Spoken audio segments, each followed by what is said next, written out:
সিলেটে অনির্দিষ্টকালের জন্য পরিবহন ধর্মঘট পালন করছে সড়ক পরিবহন মালিক শ্রমিক ঐক্য পরিষদ। সিলেটের সব পাথর কোয়ারির ইজারা স্থগিতাদেশ প্রত্যাহার, সনাতন পদ্ধতিতে বালুমহাল এবং পাথর কোয়ারি খুলে দেয়া, বিআরটিএ কর্তৃক গাড়ির ফিটনেস সার্টিফিকেট প্রদানে ঠিকাদারি প্রতিষ্ঠানের ছাড়পত্র বাতিল সহ ৬ দফা দাবিতে তারা এই ধর্মঘটের ডাক দেয়। তবে এই ধর্মঘটে অংশ না নেয়ার ঘোষণা দিয়েছেন সিলেট জেলা সড়ক পরিবহন মালিক সমিতির সভাপতি, দক্ষিণ সুরমা উপজেলার সাবেক চেয়ারম্যান মাওলানা লোকমান আহমেদ। উল্টো তিনি তাদের মালিকানাধীন যানবাহন সড়কে চালানোর সিদ্ধান্ত নিয়েছেন। দিদার, প্রতিবেদন থেকে যেমনটি শুনছিলাম আমরা যে টানা ধর্মঘট চলছে, ধর্মঘট নিয়ে দুই পক্ষ হওয়ার কি কারণ এবং দুই পক্ষের বক্তব্য কি আছে? ধন্যবাদ।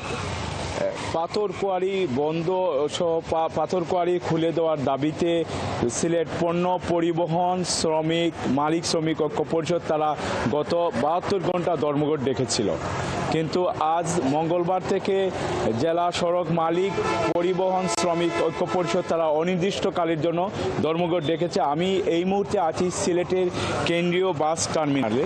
আপনি দেখতে পাচ্ছেন যে এখান থেকে কোনো বাস এখন পর্যন্ত ছেড়ে যায়নি এবং বিভিন্ন জায়গা থেকে দেশের বিভিন্ন জেলা থেকে যারা এসেছিলেন তাদেরকে একটু দূরে গাড়ি নামিয়ে দিয়েছে। তারা এখানে এসেছেন, অনেকেই টার্মিনালে এসেছেন যে বিভিন্ন জায়গায় যাওয়ার জন্য, কিন্তু তারা এখানে এসে বিপাকে পড়েছেন।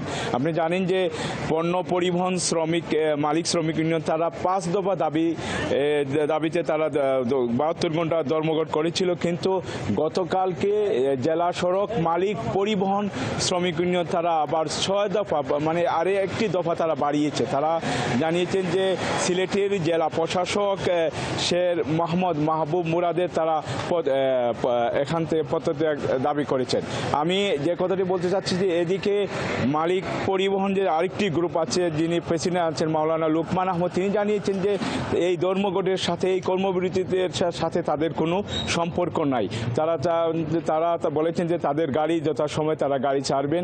আমরা এই টার্মিনালে এখন পর্যন্ত আছে, আমরা দেখতে পাচ্ছি যে এখনও যেগুলো সিএনজি যেগুলো আছে তারা স্বাভাবিক চলছে টার্মিনালের ভিতরে এবং শহরের ভিতরে আমরা দেখেছি, কিন্তু দূরপাল্লার কোনো বাস এখনও ছেড়ে যায়নি।